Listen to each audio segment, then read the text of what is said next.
Lila, and this is Essential Talk, the talk show where we talk about various different characters and interview them about their opinions on essential concepts of literature. Today we'll begin by interviewing the legendary warrior Beowulf. Oh, I'm sorry. Who are you? I'm his interpreter. I'm sorry. I assumed Mr. Beowulf would... Grrr! Mr. Beowulf believes that assuming in battle kills men. All right then. Then let's begin. Mr. Beowulf, what is your opinion on heroism and its connection to leadership? Grrr! Grrr! Grrr! I am a true hero. I lead my troops with courage, like no warrior before me. I fight with the heart of a lion and the agility of a wild cat.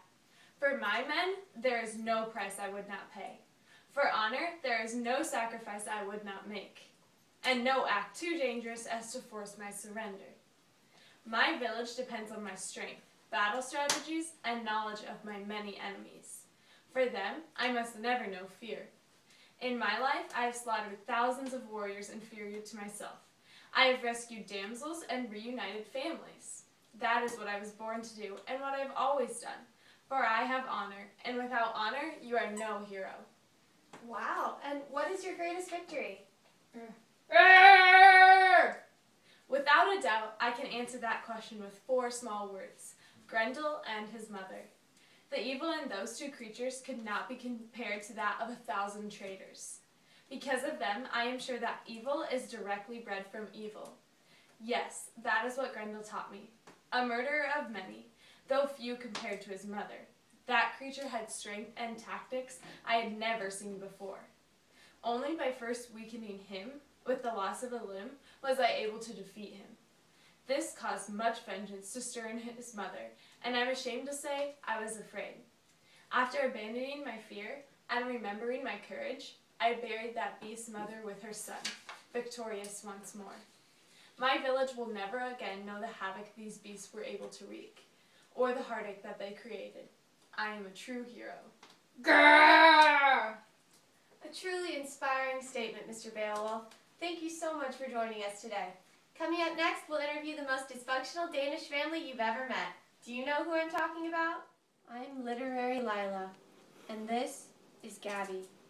Thousands of dogs every year struggle with literary concepts. Now, while some may say that it's because they're dogs, I say it's because they don't have the tools they need. This is Gabby. Yesterday, she began the doggy classic, Huckleberry Paw. She's on page 5, and she doesn't understand.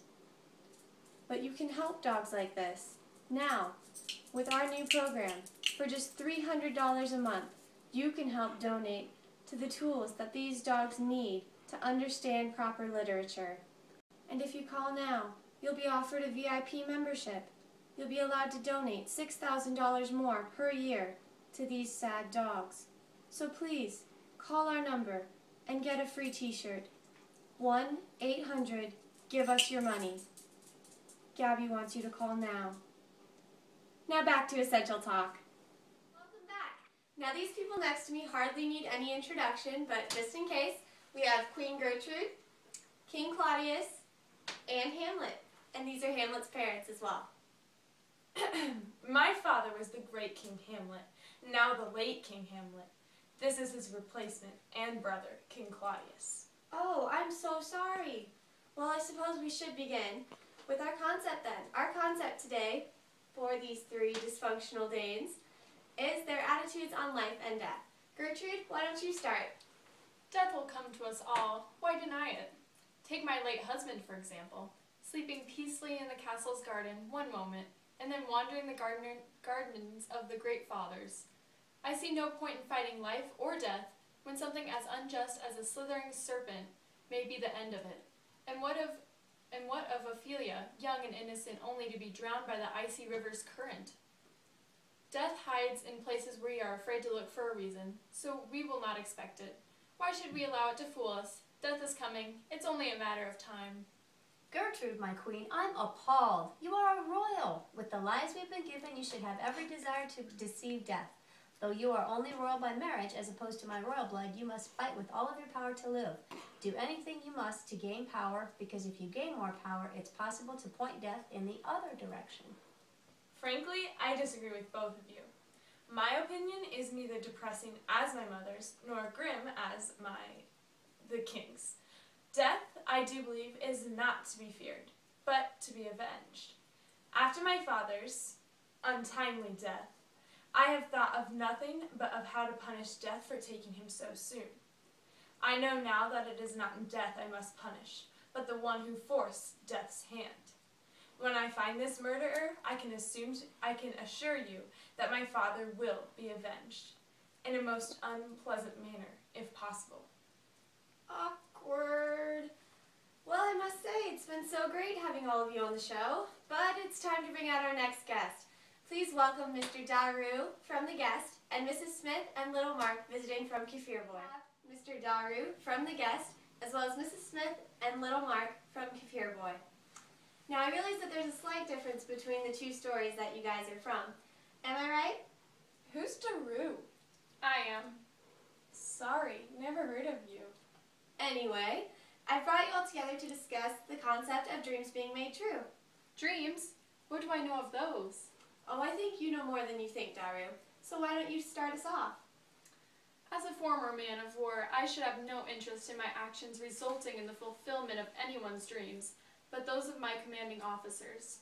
However, I must admit to having altered my actions to ensure that my honor would remain intact.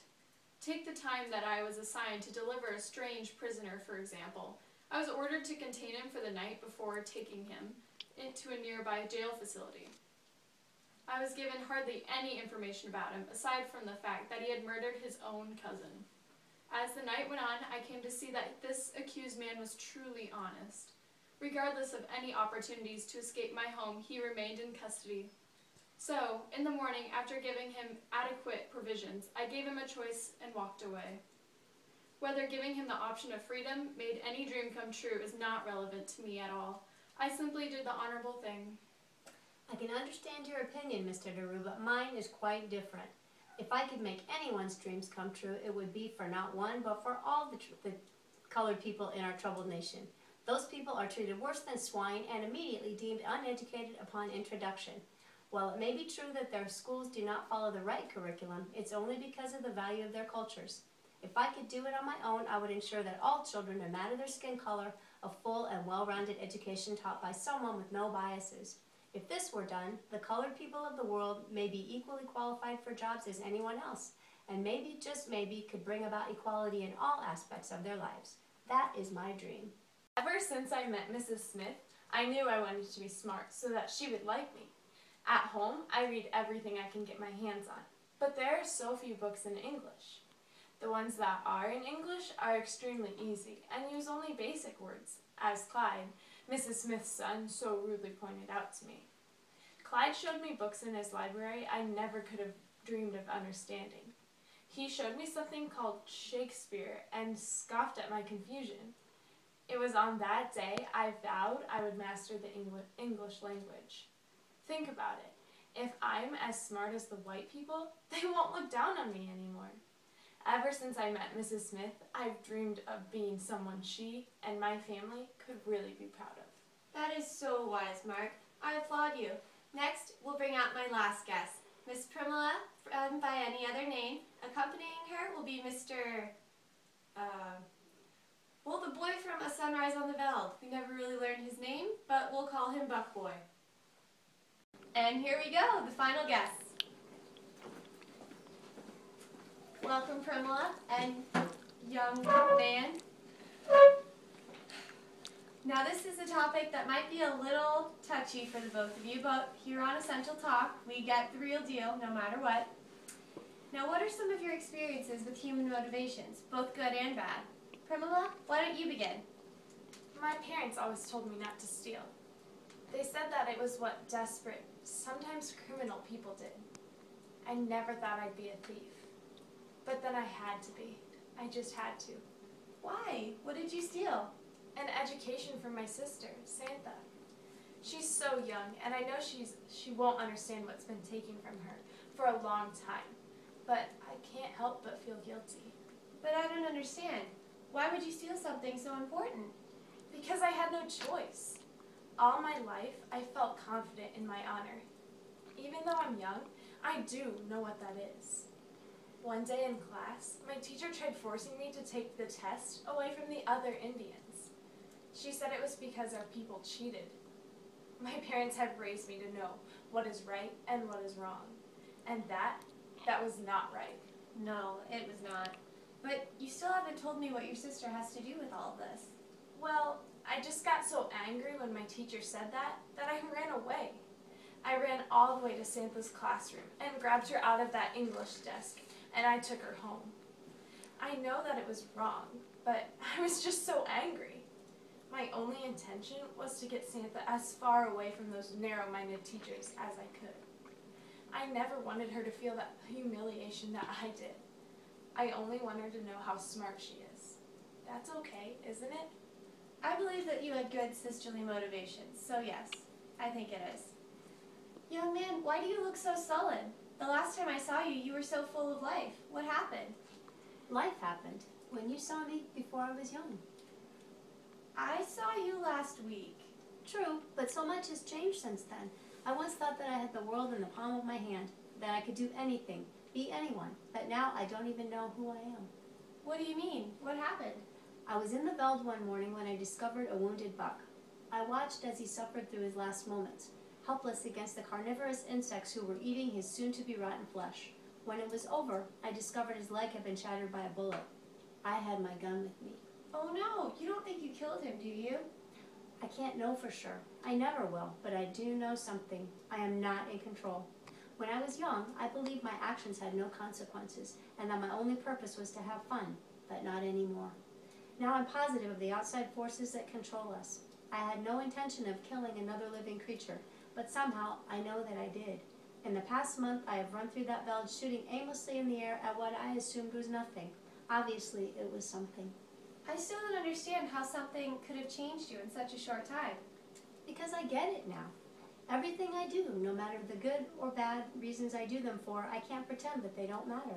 I was moved by nature to be careless. I guess nature was moved by fate to remove the buck from the world.